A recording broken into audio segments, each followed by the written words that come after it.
welcome back to Overcoming Adversity podcast with Amanda Marino and Sarah Frias, powered by Next Level Recovery Associates. And this is a mental health and substance use disorder podcast. We are here with a great person in our life, right? Yeah. Amazing. And one of my favorite people in the world who helped save and change my life, my son, Merik. Say hi, Merik. I know you're not the most comfortable, but that's okay. None of us are at the beginning. Hello. Hello. What's your name? My name's Merik. Your name's Merik. You're 19. Yeah. Yeah. So I know it doesn't look like I could have a 19-year-old, but you do. I do. Yeah. That's why I love telling people how old you are and that you tower over me. So I had Merik when I found out I was pregnant at 23, and me and his dad were engaged, and I had him at 24.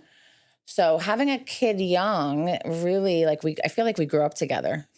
You were my test run, and it worked out pretty well. It turned out pretty well. It worked out pretty well. Do your friends think that, actually, I want to say friends. Do people think when you guys are together that she's your mom, or do they think, she's your sister? No, they think she's my mom. Oh, okay. I thought maybe you looked I've never younger heard anyone than that. say she's my sister. Oh, you liar. You liar. That's great. He's a ball buster. That'll keep you in your comfort zone. Yeah.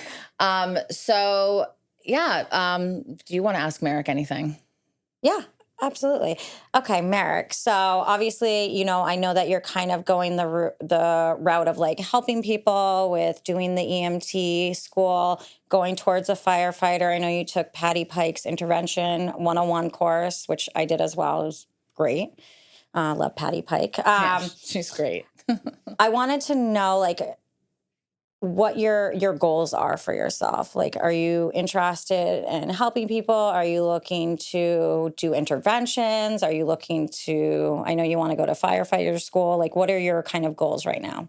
It's pretty much just straight up helping people. Okay. That's about it. It's what I like to do. It's what I feel like I've always liked to do. Yeah, because you have a pure heart. You've always had a pure heart.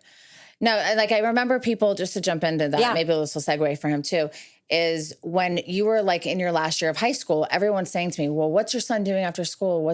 And I feel like it's so weird that the world thinks that you should know in your senior year of high school, what you want to do forever. I think that's absolutely ridiculous. Yeah. And I think that what I tried to provide you with was going and meeting with different people to see oh, let's go check out a firehouse. Oh, let's go see someone that owns a business, kind of give you that exposure to let you figure it out yourself. Because the last thing I wanted to do was tell you this is what you're going to do when you grow up. Right? Do you have any friends that go through that or no? I don't think so. No, that's good. I guess maybe it's the generation has changed because it used to be, your parents trying to figure out what you're going to do. Yeah, and your parents college. Yeah, your parents had it kind of laid out for you. A lot of people, Yeah, my parents didn't. They were kind of let's hope for the best. You know what I mean? They're go to the community college in Cape Cod. So, no, but I get that. I mean, I think that's just how people,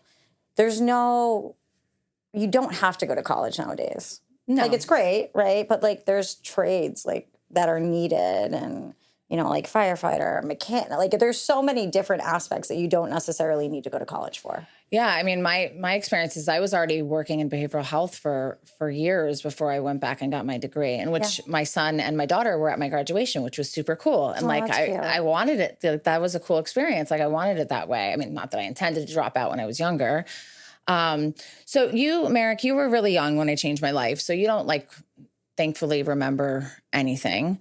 And we know people that, do remember things and have gone through things.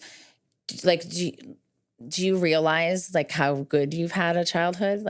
Do you look at your childhood and say I've had a really stable, even though my parents weren't together, you had a lot of love and a really supportive upbringing? Yeah. Yeah. I would say. Yeah. Yeah, I think that, me and your dad tried to learn from our mistakes and things like that and tried to do different with you. And, and the fact that we co-parent so well and get along too, I think that's a benefit. Do you ever remember any other way than going back and forth? No, I still do. He still does. Do you have friends that you've seen go through things of problematic households, Yeah, I've had friends. Yeah. And what is that? What do you connect to that or relate to that at all? No, it's just foreign to me. It's foreign. Yeah. God, that's such a beautiful thing, right? Yeah. Because by the time I was 7 years old, my story, I've been pretty open with you. I mean, since you were young. Like I used to bring you to meetings when you were little and roll you in the stroller. And I really just did like a lot of trauma work and worked on myself for a really long time. And like you were the saving grace. You were, when I had you, I was like, I don't want my kid to go through what I went through. Like I want to be able to change my life and be a good mom. And that was literally my first deciding factor of why I wanted to change my life was you. So thank you. You saved and changed my life. And then it became for me too, you know, and being a good mom and showing up and, you know, making good choices for you was super important for me.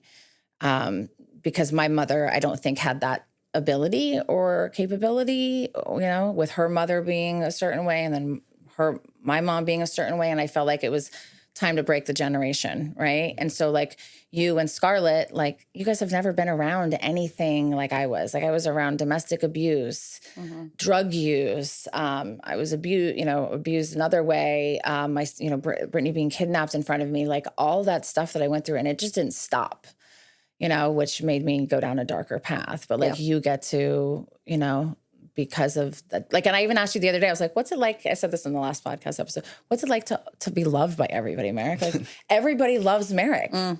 You know, everyone remembers you, your teachers, like you're just like a pure good soul. And I couldn't be more proud to be your mom. Thank you. Wow, that's cute. Not in a negative way. You're simple in the sense of like, you're easy to talk to. Like you don't, how do I describe? Like, you're not like into like drama. Like you're very much just like, this is who I am. Like easy, simple, you know, like in a positive way. Tell them your favorite part of our trip in Breckenridge. Oh yeah, there wasn't much. But the one time was when we were sitting in the movie room with Tyler watching Nelk Boys. That was the best time the whole time. She told me, she goes, the best time I had was with Merik and Tyler in the movie room. Yeah, it was the best time. We were in there for like an hour just laughing. I know, it was great. We extended the time too. Yeah, I think I did. Yeah. Yeah. Yeah, I know this is like not the most comfortable thing for you, babe, and I really appreciate you just being willing to do this. But I think, you know, with you saying to me when you were graduating, like, I want to go to Fire Academy and I want to work with you, Mom. That's like the coolest thing to me, right? Yeah. You know, and now you've been to conferences, you've done trainings, you've met with people, like you're in talks with different companies to work in doing like the adolescent transports and to do, start second sharing interventions. And I think like by getting your face out there now, people already know you and trust you, right? They've met you, they've seen your character. And who's better to do transports and things like that than someone that's an EMT and fire school and like all of that stuff. Like that's amazing. That can work in like emergency situations and have like a calm composure. And have the experience with, our household has always been pretty chill and pretty healthy, but that doesn't mean like we haven't seen stuff outside of our household, that we've dealt with. And, and I know that it was like did you share some of the experience about when you were on the EMT ride-alongs? It's not good ones, but they're just there. Hold on, I just asked him. I go, did you ever did you ever see like maybe, like a drug overdose or mental health crisis? What did you tell me? It was like 7 a.m. I just got there, and the first call we got was a big lady on the toilet. She couldn't get off the toilet. I remember you telling me that. That was it right there. Yeah. I was thinking, oh my God, my son, he's getting a lot of exposure to some real world shit on this training. So what'd you have to do? Carry her down 3 flights of stairs with no elevator, and then bring her to the hospital. You and someone else? Well, I didn't carry him down because I was still training. Student. Oh, you lucked out on that one. Yeah, man. I was a student, but they had to get the stair chair and everything, and there's no elevator, so for 3 flights of stairs all the way down. That could hurt your back. Well, it's the way they do it. It's really like safe. They shouldn't hurt themselves. Okay. Oh.